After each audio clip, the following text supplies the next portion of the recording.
एक बहुत ही पुरानी कहानी है बुद्ध और क्रोधी राजा की। ये कहानी एक सवाल से शुरू होती है। कभी सोचा है कि गुस्सा यानी क्रोध असल में जलाता किसे है? आइए आज इसी सवाल का जवाब ढूंढते हैं। तो चलिए इस सवाल पर एक पल के लिए रुकते हैं। जब कोई गुस्से में होता है तो उस आग की लपटें वो असल में सबसे ज्यादा नुकसान किसे पहुंचाती हैं, सामने वाले को या खुद को? पूरी कहानी इसी एक सवाल के इर्द गिर्द घूमती है। तो ये कहानी है एक राजा की। एक ऐसा राजा जिसके पास सब कुछ था, मतलब ताकत, शोहरत, एक बहुत बड़ा साम्राज्य, सब कुछ। लेकिन इन सब के होते हुए भी एक अंधेरा था जो उसे अंदर ही अंदर खाता जा रहा था। तो कहानी के पहले पड़ाव में हम राजा के उसी विनाशकारी गुस्से से मिलेंगे। ये वो दौर था जब उसके राज्य में किसी और का नहीं बल्कि डर और क्रोध का ही शासन चलता था। तो मगध के राजा थे वीरेंद्र। देखिए, वो एक जबरदस्त योद्धा थे, एक बहुत ही काबिल राजा थे। और ऐसा भी नहीं था कि वो नाइंसाफी करते थे, वो न्यायप्रिय भी थे। लेकिन उनमें एक बहुत ही बड़ी कमी थी, उनका बेकाबू भयानक गुस्सा। और ये एक ऐसी कमी थी जो उनके सारे अच्छे गुणों पर पानी फेर देती थी। उनके दरबार में ना हमेशा एक तनाव, एक डर का माहौल रहता था। एक दिन की बात है, एक सेवक के हाथ से पानी का बर्तन छूटकर गिर गया। बस इतनी सी बात पर राजा वीरेंद्र आग बबूला हो गए और उस बेचारे सेवक को बहुत ही कठोर सजा दे दी। उनके गुस्से का खौफ इतना था कि किसी की हिम्मत नहीं होती थी उनके सामने सच बोलने की। लेकिन कहते हैं ना, हर कहानी में एक मोड़ आता है। इस राजा की जिंदगी में भी एक ऐसी मुलाकात हुई जिसने सब कुछ बदल कर रख दिया। और यहीं से उसकी शांति की असली खोज शुरू होती है। पूरे राज्य में धीरे धीरे एक खबर फैलने लगी कि महात्मा बुद्ध पास के ही एक जंगल में ठहरे हुए हैं।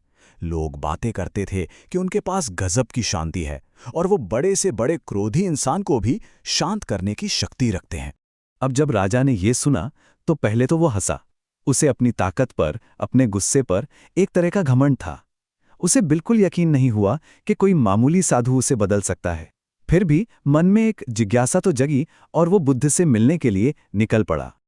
और अब आता है कहानी का सबसे जरूरी, सबसे अहम हिस्सा, बुद्ध का उपदेश। ये वो बातचीत थी जिसने राजा के जीवन की दिशा ही बदल दी। बुद्ध की शांति और उनके तेज को देखकर राजा थोड़ा प्रभावित तो हुआ, लेकिन अपनी अकड़ कहाँ छोड़ने वाला था। उसने एक तरह से बुद्ध को चुनौती देते हुए पूछा, अच्छा, अगर आप इतने ही ज्ञानी हैं तो बताइए, ये क्रोध आखिर है क्या? बुद्ध ने बड़ी ही शांति से जवाब दिया। उन्होंने कहा, राजन, क्रोध एक जलते हुए कोयले की तरह है, जिसे किसी और पर फेंकने की मंशा से उठारा तो जाता है, लेकिन फेंकने से पहले वो उसे पकड़ने वाले का हाथ ही जलाता है। बुद्ध ने अपनी बात को और आसान बनाते हुए समझाया। उन्होंने कहा, क्रोध एक ऐसा जहर है जिसे इंसान खुद पीता है, पर उम्मीद ये करता है कि मरेगा कोई और। जरा सोचिए, ये कितनी अजीब बात है। ये सुन के राजा एकदम सन्न रह गया। ये बात उसके दिलो दिमाग में घर कर गई। अब जो बात बुद्ध ने कही ना, वो इस पूरी कहानी का निचोड़ है। उन्होंने एक तोहफे का, एक गिफ्ट का बहुत ही सीधा साधा उदाहरण दिया। सोचिए, कोई एक तोहफा लेके आता है, लेकिन जिसे वो तोहफा दिया जा रहा है वो उसे लेने से इनकार कर दे तो क्या होगा? वो तोहफा किसके पास रह जाएगा? जाहिर है, देने वाले के पास ही। बुद्ध ने समझाया, राजन, ठीक इसी तरह अपमान, नफरत और बुरे शब्द भी एक तरह के उपहार ही हैं। अगर उन्हें स्वीकार न किया जाए तो वे देने वाले के पास ही लौट जाते हैं। उनकी ताकत तभी तक है जब तक हम उन्हें अपना नहीं लेते, उन्हें स्वीकार नहीं कर लेते। राजा को ये बात समझ तो आ गई थी, बहुत गहरी बात थी, लेकिन अब वक्त था इस ज्ञान को परखने का। उसने महल लौटकर बुद्ध की इस शिक्षा को आजमाने का फैसला किया। तो राजा ने अपने एक सैनिक को बुलाया और उसे आदेश दिया कि वो अगले दिन दरबार में सबके सामने जानबूझकर कोई गलती करे। ये राजा के लिए खुद की एक परीक्षा थी, ये देखने के लिए कि क्या वो सच में अपने क्रोध पर काबू पा सकता है। और जो बदलाव आया वो सच में हैरान करने वाला था।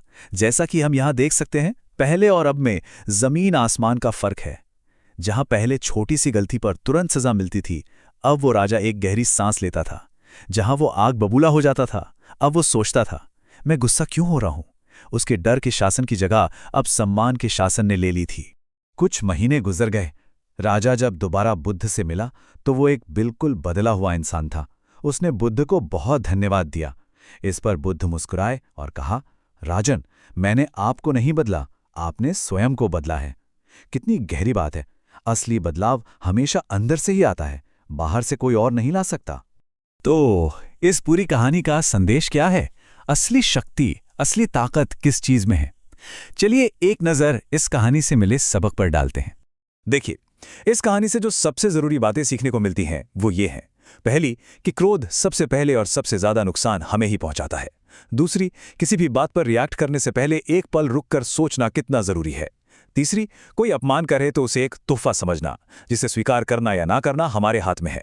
और सबसे बड़ी बात कि आत्मनियंत्रण यानी सेल्फ कंट्रोल ही दुनिया की सबसे बड़ी शक्ति है, और सच्ची शांति कहीं बाहर नहीं बल्कि हमारे अंदर ही है। और अंत में ये सवाल हम सबके लिए है।